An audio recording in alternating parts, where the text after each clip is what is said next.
I never thought the place I called home would one day become a locked door between me and everything I knew. My name is Sophia. For 27 years, I believed I was the daughter of Robert and Margaret Whitmore, the golden child, the only child, the girl who grew up in the big white house on Elmwood Lane with the rose garden in front and the tire swing my father hung when I was 6. That house held every birthday, every Christmas morning, every late-night talk when my heart was broken by boys who didn't deserve my tears. I thought their love was unbreakable, until the day a simple DNA test shattered my entire world. It started as curiosity. Everyone was doing those ancestry kits. I wanted to know if I had Italian roots like Mom always joked about, or if I carried Dad's Scottish stubbornness in my blood. I spat in the tube, mailed it, and forgot about it for weeks. Then the results came. I still remember sitting in my childhood bedroom, the same room with the lavender walls they painted when I was 12.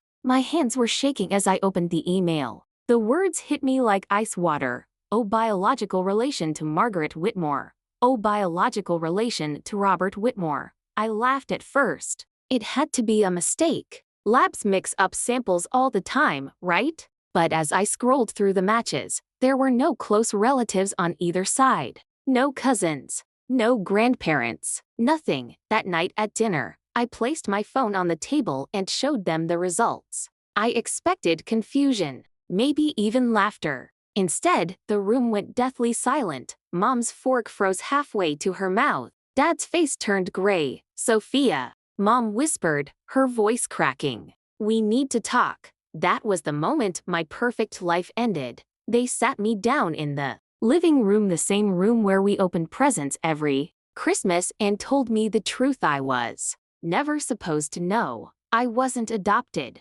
I was the result of a one-night mistake my mother had when Dad was away on business. She got pregnant. They were already struggling to have children, so when I was born, they simply pretended. Dad agreed to raise me as his own. For 27 years, they lied to me, to everyone, and now that I knew, they didn't want me anymore. You're not our blood, Dad said coldly, the man who once carried me on his shoulders. This changes everything. I begged. I cried. I reminded them of every sacrifice they made for me, every "I love you" they ever said. But their eyes had already turned distant. The love I felt for a lifetime vanished in a single evening. 2 days later, they changed the locks. I still remember standing on the front porch with 2 suitcases and a broken heart. It was raining. Mom wouldn't even come to the door. Dad handed me an envelope with $3,000 and said,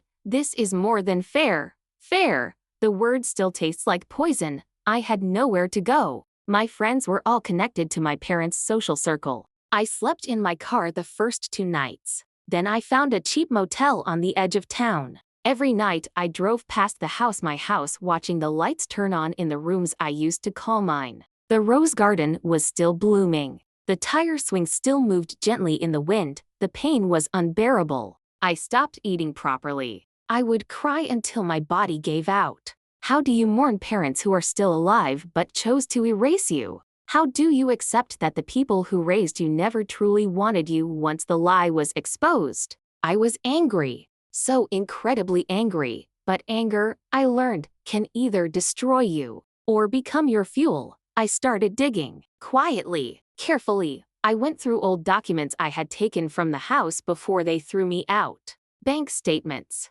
Old letters. And then I found something that changed everything. A trust document. My grandfather, Dad's father, had left the house to my grandchildren in a family trust. Because I was legally named as their daughter on all official papers, and the adoption was never formalized, the house was still legally tied to me. They had never updated the trust after the lie began. They thought they could just throw me away. They were wrong. I hired a lawyer. A quiet, sharp woman named Rebecca who specialized in family law and inheritance. She told me we had a real case.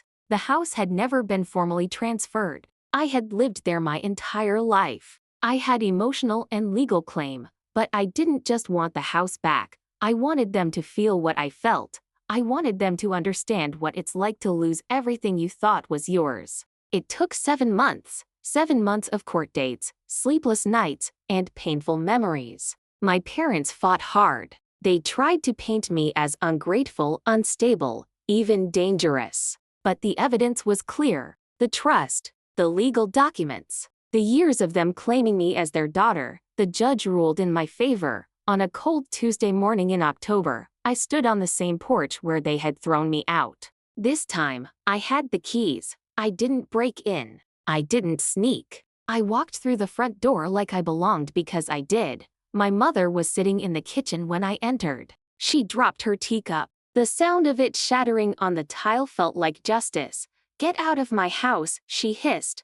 I looked at her calmly. "The woman I once called Mom. No, this house belongs to the trust. And according to the court, it belongs to me now. You have 30 days to vacate." My father came rushing in from the backyard. The same man who once taught me how to ride a bike. His face was red with rage. "You're destroying this family," he shouted. I looked him straight in the eyes and said the words I had practiced for months. "You destroyed me first." I didn't yell. I didn't cry. I simply handed them the court order and watched the reality sink in. They tried everything in those 30 days: pleas, threats, guilt trips. My mother even cried and said she loved me. But it was too late. The love they offered now was poisoned by convenience. On the final day, I stood in the driveway and watched them load their belongings into a moving truck. The same truck Dad used to help me move into college. As they drove away, I didn't feel triumph.